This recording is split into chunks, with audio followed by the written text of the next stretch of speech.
Patalo fatu i le nganga whaloalo i le paia malmamalu si o tātou atanu. Te ala whai mai fo i whanunga le lei le nei tai au fau i le lofa maleanga le lei o le atua. Tā lofa Samoa mai maunga te tele se ia paia maunga iti iau paia whaalitala le lei malu whale malo tainane o malu whale atanu. Ia le atua le nei tai au fau o fol ni ava noa tātou te whiofo ia i lunga upenga te whailangi ia ma upenga ngalu o le ea ia wala wha te kon losi.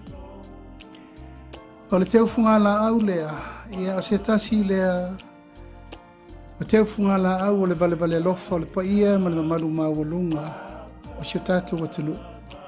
O loa ngai mai asi mai au le whale mai. Le fai titi ai le nganga whafta i le tua o no lana tausinga i lo na alofa ma lo nanga le lei. Ia umwhai e pēo na whao popo ma wha fau, ia ma wha amanuia. Le tino le nganga ma le ma whao fau, wale mena malanga mai Samoa. Ia, whatalo whatu i le nganga wha lalo Samoa ni tu lau tai au, ia le ri. Ia i tel tununga ia o lo amanuia mea uma si o tātu watunu. Paia mawalunga o Samoa i ona tūlanga whanpea i Samoa atoa. Ia tainane fo i Samoa umolo lalam papa au i le laulangi atoa. Malu whale malo ia tainane le tapo inga mai o si tātua tunu.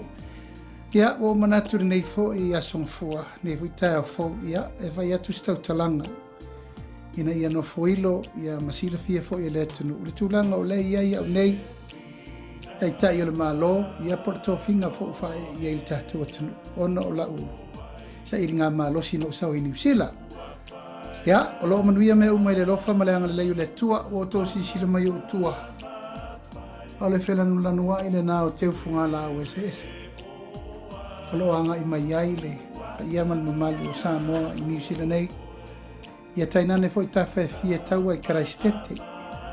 Mai se Wellington, o Kilani. Isi foi malanga mai Australia. Ia via le atua lo na lofa lo na le nei tau fo. Tato o dia le ola le malosi lo na lofa tu noa la na tau singa mo tato uma. Wel ne eva noa mo le 12 after tele le tapo inga mau si o tato tunu. La o fianga le mamalu le malo si o fono si tofia. Le foi sa mau sa nei le sunga le malitoa tali watu o mai foi anton tinga. Ia tainane le tāwhatoro le whainga malo, lau whionga le whong whitalai ma le pāremene, nane le tu vai le whaamsinonga i lau whionga le whaamsin sili.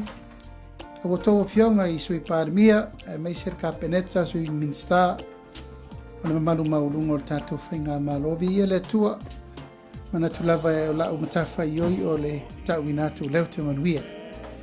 Ai whaftai le tua le nei tai au fau, ia ala whai mai fōi. E malo si whawhawina ia i el tununga ia o loo manuia le tāpo i ngā maua si o tātou watunu. O loo manuia me uma i le lofa maleanga le lei le tua. O le mea tonu lava ma le tautinonga ia wao ngā le taimi usau ai o wale nganga e malo loa. Ia le ngate le mawhawhau. Ia tainane le tino ia whapea fo i tūlanga. O le whaatofi le muina o le sanga tonu le tūlanga whaare le nganga. O li ei le nganga whaafitai tele, pa ia mana malu, si o tātou atunu o lo auto waa mai le whale mai nei Middlemore. Whaafitai, e a inga sa le vi, whaafenga inga taulangi uma, talo, o le whaamanuia. Whaafitai fo i le tausamaanga e alai whaamanatunga i asu sa uma, e leo misi lava le awai mai o le tātou e kālesia e sunga ia pasta sepi ia male kālesia atoa sunga i whawhenga inga o loa ngai mai pēmo mori mela whamantunga ia sa uma i o fwoi ananafi ia mo le tōi whawhtei tele le pa ia male mamalu maulunga o si o tātou atunu o loo amana ia mai mai whamanianga ia atoa i fwoi masi singa whawhtei tele lo tō wanga le reisinga mai.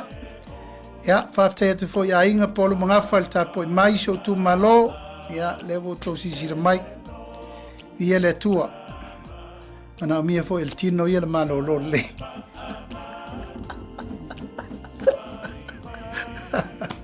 A wal wha wino le tato ngā ruenga. Ai wha malo atu le on sai, tātou atunu o lo lala New Zealand nei whaafitai. A pia whorta po inga mau le tātou whenga malo. Ia, ma le tātou atunu a toa malo ngā rue. Rai varo whirima po whea lava o lo anga i eitau numanga. A moe ngā le nei aso. Ia vi ia le tua. Vai fo i le aso na nafi. Ia sa tātou whamana tua i le aso soifua o alum whanau o le tātou atunu. Ia, malo. Ma nui atu. A popo. Taru mai le aso na nafi alum whanau ia. Tau lumana i manuia si o tātou atunu. Malo fo le on sai ma le. Ka mai ngolo fo tau tup wa ya wa sa mo malo na lumana i manuia. Ala so le nei wo longo inaia o le fo mai o lo waso muri nei farma. No le la wa ngai siaki muri ha o le fo mai nei ya ona ye lo tu langa o tanga il fale. Ya malo lo la titi ai ona ta pena tu le ai fufua me il fa mo sa mo i ripoti fo mai sa so le yaso le wa o ina mai au leso ia leso e tauna o wa sei mal fa mai ia ai anga il fale o se si swinga malo si fa popo ele fa titi ai le nganga fa tai tapo inga o mai masani mai se foi jo tu malo tapo mai sa tuam sa mali to mal fa tolu taina ne fo il pai o la ingo ma vaenga to faltu ua mal fale limon sana esese tama fale nganga uma ya ai mai se le pa ia ma go lungo si tatu atunu ia lava wa inga mala tu tama mo la tu inga le so nga tu mo pule tu au mala ta wa inga le tai ia mal va auf fonti ya ilo tel tu nunga sa mo ia o me lava tau fai nei te wa tau matele ete ia po fe me wo ia lo singa mai ia ai tātou talia lupe o mau o walva mo mo lumana ia po la stala le al forma o time nei o le usta ia I forma ina ia mo al malo si fa wina ia manutele ina le nei aso Samoa ai valo fidima fo ia wa le fenga iai tātou fenga malo mai se foi de pai o se tātou atunu po le alava le matafa yoi ona vai ngai se alo fia a wale fa mo le nei asong fua ya lo tātou ainga fa tu ile tu sa mo tasi manuia le tātou ana pongi mal tātou waso talo po le nei le tu lava le tātou fa mo le ri a wale tātou tertalonga ya mal tātou tu divai le tu e lo fangia le tātou sa valinga le nei lima tau sanga o la talo to apea le tai aua to te atu ngalu I le lava ele o malo lo mai lava le fili ai aua to te amana ia o mana fai le tātou o ana nafi ua mawai tātou sava vali o leo wala wina tātou e le tunu we keep praying we stay focused mole manuia o Samoa me tā ua lana a nisi pola e motu mai tua ia aua to te toe amana ia whaasanga I luma le tātou va o la ulea te talo ia ma le mamalu ma walunga o le tātou au langolango tātou teritonu o lea ua mai le whaatuatuanga le atua I le tātou ai lea whaua mai le whaatuatuanga Samoa tātou te tau ave le atunu tātou turi vai pe lea ma te talo I le atua me le malosi tino le nganga ma le mawhauwhau ma ia sa o le tātou ai aua nei to iai ni fue lo ulu mani lau mea toli e savili mani fuata mai tātou te le manau mia wha lave ai le ngā luenga mori manai manuia o Samoa ia tātou te patau lai I le mea ua vala awina I tātou e le tua male vala awina o tātou e le tunu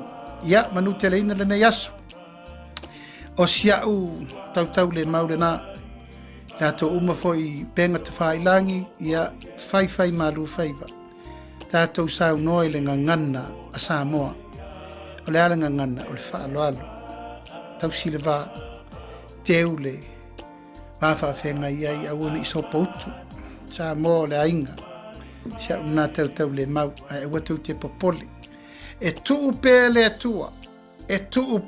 tua le saito ma le titania e ola fatasi a yoto mana tua e iei le aso o le seleselenga. Ona sele lo leo le saito e ave le me whaaputu ai saito, a wale manuia o le nuu o le atua. Ao titania, ia e lau loa ma whaatafuna, a watau te popole, e le whai e tātou tonu o le mena nā. Uma, ona whai e le atua lana fuafuanga, ai ana whaatanga e le atua. Whaatanga e le atua. Tupulua pea, a iei le aso o le seleselenga. Ia wala ia tau te loto vai vai, tala ia sau le sikaringa, alu le sikaringa, awa tau te popole. Ta ofi umayan me le lei. Awa tau te popole i tūlanga umalava o le wha moenga, ia marituri mata inga o le tātou savalinga, ina ia manuia Samoa. Te lofa te le atu nei aso, watu fwisi sfasi siranga nei taimi, a ia manu te le ina ngā luenga o nei aso Samoa. Ia maua Samoa, i le si tātou atunu, Samoa lo ta ape le lalolangi atua. Se ngā whawhenga inga taulangi, so se whata e fia, manuia lau tō whātō whala inga, mei se lo folfola le tua, wale tua mlo na whinangalo. Pasoi ia, mai manuia tau numanga le nei aso, o te alofa te le atu. God bless. Manuia le so.